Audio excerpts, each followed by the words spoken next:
Bonjour et bienvenue sur les vidéos de Lily. Aujourd'hui, je vais vous donner quelques pistes pour bien choisir votre machine à coudre.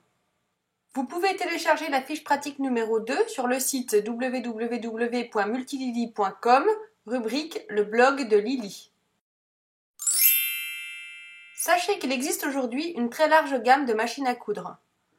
Cela va des machines mécaniques premier prix aux machines électroniques haut de gamme.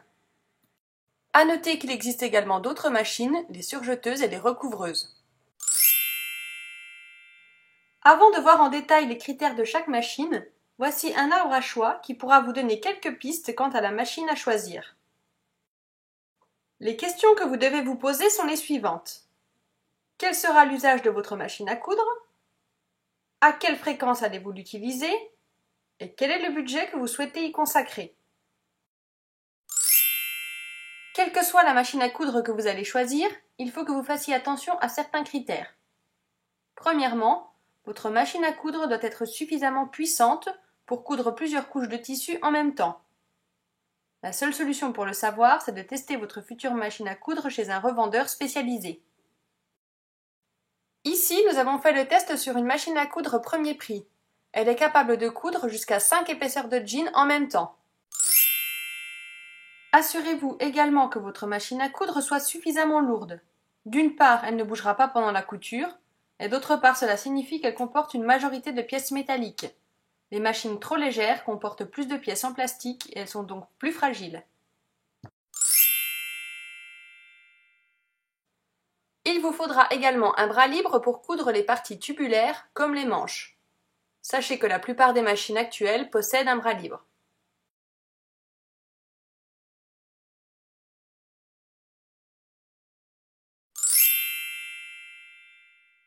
Votre machine à coudre devra comporter des points essentiels appelés les points de base. Il vous faudra le point droit, le point zigzag et éventuellement le point ourlet invisible. Si vous souhaitez réaliser des boutonnières, il vous faudra également les points boutonnières. Les machines à coudre mécaniques premier prix ont rarement plus de points, mais cela est largement suffisant. Ne vous laissez pas forcément tenter par une machine à coudre présentant une très grande gamme de points. À l'usage, vous vous rendrez compte que vous les utiliserez que rarement, voire pas du tout. Les machines à coudre mécaniques un peu plus haut de gamme proposent des points pour tissu extensible et quelques points de broderie.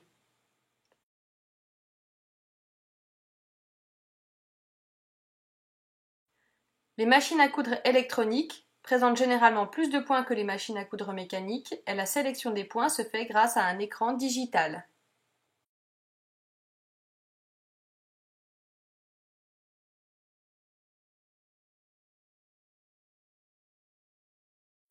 Sur certaines machines à coudre électroniques haut de gamme, on peut également retrouver un très grand nombre de points de broderie. Si le nombre de points n'est pas forcément un critère de choix, le réglage des différents points est lui très important. Vous devrez pouvoir régler la largeur et la longueur des points individuellement.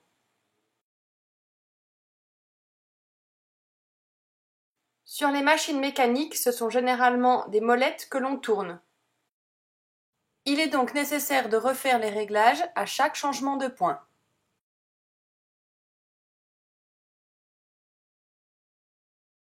Sur les machines électroniques, les points sont pré-réglés en fonction des standards les plus couramment utilisés.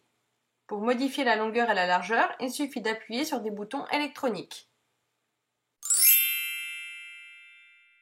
Vous aurez également besoin de pieds de base, le pied classique présent sur toutes les machines, le pied boutonnière et le pied à fermeture. Si ils ne sont pas fournis, vous devez normalement pouvoir les acheter séparément. Dans les machines électroniques haut de gamme sont généralement inclus beaucoup plus de pieds. On peut par exemple trouver le pied ourlet invisible, le pied broderie, etc. Nous allons maintenant aborder les petits plus qui rendent la vie un peu plus facile en couture. Je vous conseille de choisir une machine à coudre avec enfile-aiguille automatique. C'est vraiment un gain de temps et ça facilite beaucoup les choses. Attention, selon les machines, les enfile-aiguilles ne sont pas tous aussi faciles à utiliser. Une fois de plus, n'hésitez pas à aller faire un test chez un revendeur spécialisé. Pour ceux et celles qui souhaitent faire beaucoup de boutonnières, je vous conseille les boutonnières automatiques. Cette fonction est disponible sur les machines à coudre électroniques. En effet, on retrouve généralement différents programmes pour différents types de boutonnières. Une fois le programme sélectionné, il suffit de placer le pied au bon endroit et la boutonnière se fait toute seule. Sur les machines à coudre mécaniques, les boutonnières se font généralement en 4 étapes. Vous devrez faire les réglages de largeur et de longueur de point vous-même en fonction de votre notice. Ensuite, vous réaliserez la première étape de la boutonnière, c'est-à-dire le bas de la boutonnière, puis le côté gauche de la boutonnière en sélectionnant la deuxième étape de boutonnière, ensuite le haut de la boutonnière en sélectionnant la troisième étape, puis pour terminer, il ne vous restera plus qu'à réaliser la quatrième étape, c'est-à-dire le côté droit de la boutonnière. C'est un peu plus long, mais les boutonnières en 4 étapes se font sans problème.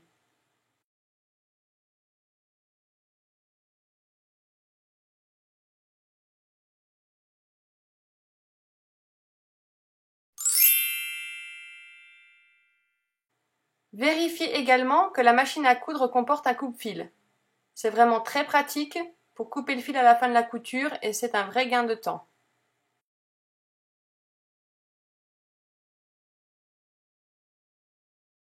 Ici, sur la machine à coudre premier prix, il n'y a pas de coupe-fil. Il est donc obligatoire d'utiliser des ciseaux à chaque fois. Il existe 2 façons pour positionner la canette dans les machines à coudre. Le positionnement horizontal est le plus pratique. Il est très facile de positionner la canette sous la plaque à aiguille et ensuite, grâce à la partie transparente, on peut voir en temps réel l'état de la canette. Ici, sur la machine à coudre mécanique premier prix, l'enfilage de la canette se fait verticalement. Il faut d'abord retirer la partie bras libre, puis ouvrir la trappe pour avoir accès au boîtier de la canette. Il faut ensuite glisser la canette dans le boîtier, puis faire ressortir le fil par la fente.